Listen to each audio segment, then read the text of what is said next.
Maisie, there was a really good question that was asked about getting sensory supports into the IEP. And I'm really glad that somebody wrote this question, because I'm going to tell you how.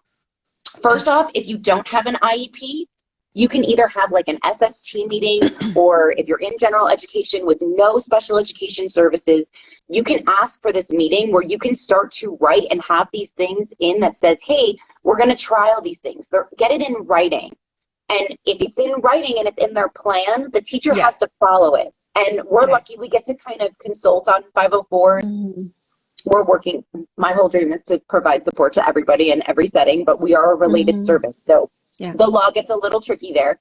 However, if it's in the SST process and they're coming up with concerns and it's as easy as that to have these fidgets accessible allowed, then that's good. And if you're looking at the teacher not being like, you know, it has to be a collaborative effort. Everybody has to be on board with using it. So again, like, it's shifting that mindset. It's not really what you think, even if you don't agree with it. You don't have to agree that movement helps, but you have to be open and collaborative for the student where movement does help.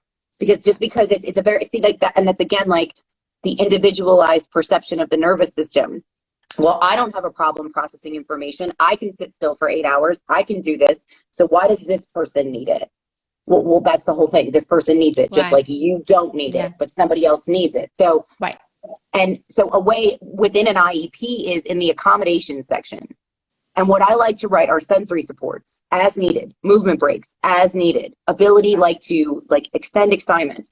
Because if you have them on the accommodation page, it has to be implemented. It's right there. It's there. So if you feel that it's not being implemented or teachers are having difficulty, you can always just refer and say, hey, these accommodations work. So like when we were working on Luke's IEP, I made sure he would have movement breaks, access to sensory materials, and have his like calm down cards, because he uses something specific. Now I'm an OT, so I have a little bit of an advantage to help and support IEP goals from a little bit of a different perspective. But as a parent advocating for what you need, you could say, hey, at home, I do this. When I have parents tell me what they use at home, that helps me. Let me see if it's working in this school. It might not.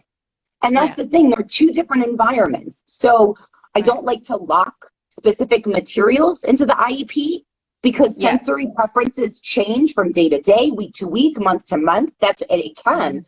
So I just write sensory support, trial sensory supports as needed. So then that consists of everything that you want, and it's in the IEP, so you have to do it. So we say if it's not in the IEP, got to be in the IEP. So